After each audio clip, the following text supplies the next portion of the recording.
Well, this year's been a rather tumultuous May Day, and that is something I suppose one has to talk about within the labour movement. But one thing that struck me was that there was one crucial lesson to be learned, especially by the labour movement, and it concerned united fronts, all those structures such as the ANC's broad church. Whether this has been learned, or even for that matter acknowledged, is a moot point. Not surprisingly, there's so many agendas in play and so many pronouncements being made that it just tends to sow confusion. But Bloemfontein, where President Jacob Zuma, of course, was due to speak, was an acute embarrassment, especially for Ace Magashule, the Premier of the province. He obviously thought that the province was the heartland of the ANC and perfectly safe for Jacob Zuma to speak there, although COSATU unions have said they did not want him. When the whole thing collapsed, Magashule blamed outsiders, and he made the delusional comment that all workers in the Free State belong to the ANC and all support President Jacob Zuma. It was actually a variation of the, I think, desperate and strident claim from within the ANC structures at the highest level that the broad church is not only intact, it is essential. This is clearly nonsense.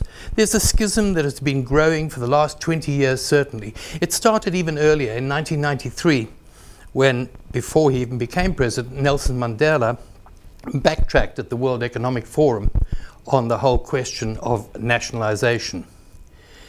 But certainly from 1996, the broad church obviously was showing signs of strain. This was at a time when the ANC introduced a new doctrine to the broad church. At the very same time that the combined labour movement, that included not just COSATU but also NACTU and FEDUSA, had put forward a very sensible, rational proposal called the Social Equity and Job Creation document.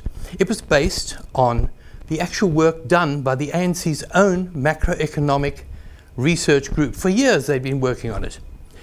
The unions were responding to the business lobby's demand that the government follow a policy of promoting growth before redistribution. The union said no, it has to be redistribution before growth. So we have a diametrically opposite situation.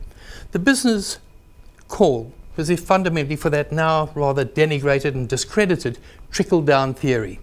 And then in came government, and they came in with growth, employment and redistribution. An outline that was just a variation on trickle-down. So how did COSATU and the SACP leaders react?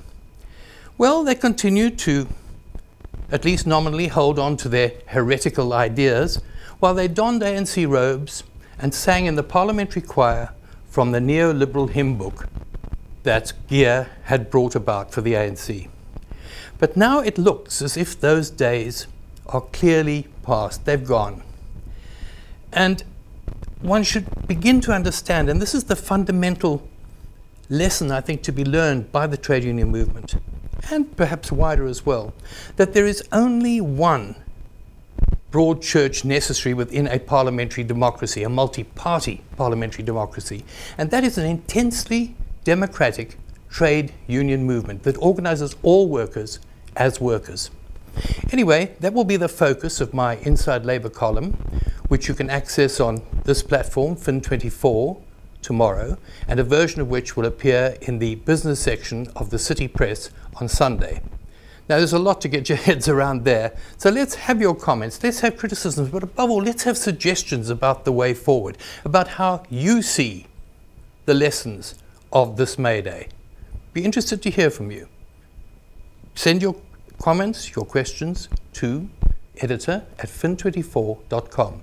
That's editor@fin24.com. And for this week, that's all from me. Cheers.